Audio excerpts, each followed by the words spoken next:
Well, we're in the double digits. Welcome to day 10 of these 40 days of stewardship, which we are building spiritual discipline so that we can be better managers and multipliers of the resources that God has given us. Yesterday, I challenged you to get mad about your money, especially this thing of debt. I want you to get really irritated about sending your wealth to someone else. And this is a mentality that we need to challenge because consumer debt seems like a natural part of life in our country. You've probably had family at some point have told you something like this. Well, you're just going to have a car payment. I've kind of been raised with the same mentality of a car payment and maybe multiple car payments. It's just something that you're always going to have to live with. And then someone along the way challenged me to get mad about it and to look at it and go, you know what? I really don't have to have a car payment. So our family, we worked really hard, employed some of the skills that I'm giving you during these 40 days of stewardship, and we don't have a car payment and don't have any plans to have one anytime soon. I'm not telling you that it is wrong, morally wrong, or sinful for you to have a car payment, but I'm just telling you, you don't have to have one, and it doesn't have to be a natural part of life. That is especially true with credit cards and so many different things that people can just easily and naturally take loans out for.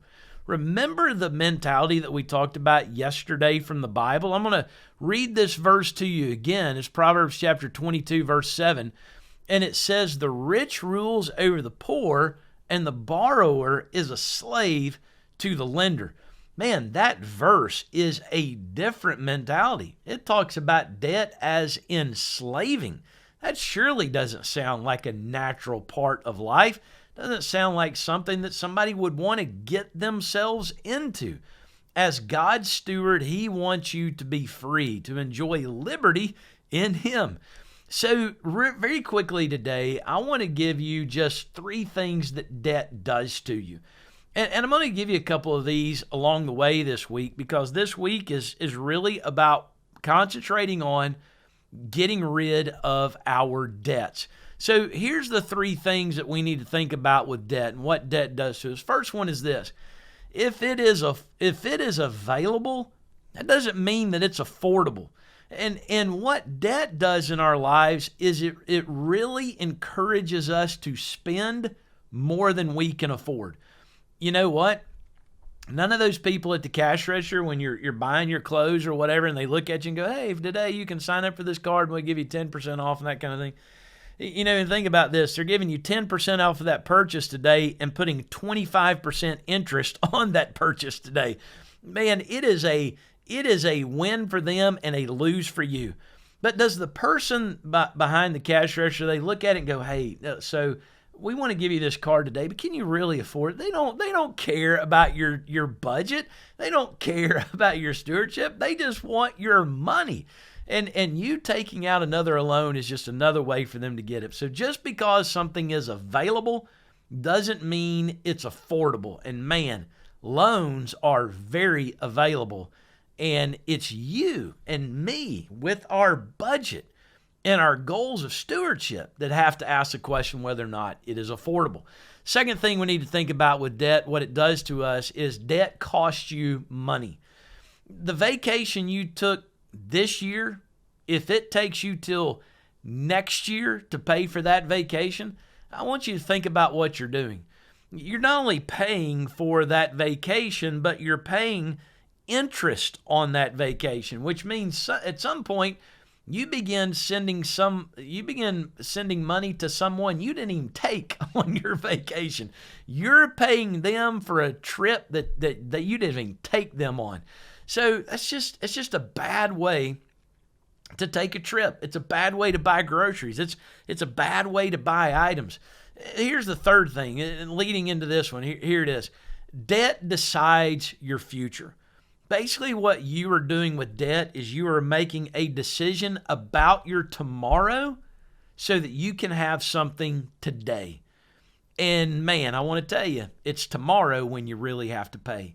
And that's kind of what debt does to us. It just kind of, it skews our vision. It helps us, it makes us lose our focus on what we've been talking about here for a couple of days, on seeing things a long way off. Remember what Jesus talked about in that parable? The king, he saw what was coming a long way off. Your debt, your budget helps you to see things a long way off, especially this thing of debt. Your budget's going to help you to see what taking on that debt and an extra payment is going to do a long way off. So here's the challenge today.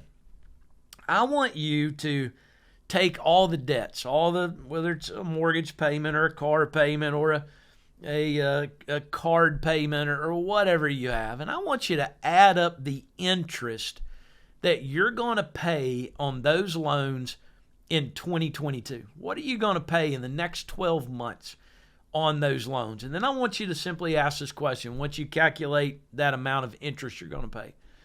Wouldn't it be nice to have that in cash? If you go, well, I really don't care about it, well, then can I raise my hand and say, hey, send it to me? If you don't want it, I'd take it, right? But seriously, look at how much you're going to be paying in interest and think, man, wouldn't it be nice? What could we do as a family, or me as an individual? What could we do with that money? Or what could I do with that money if I wasn't sending it to someone else? So calculate that out, add up your interest, and we'll come back tomorrow and we'll talk a little bit more about how to tackle our debts.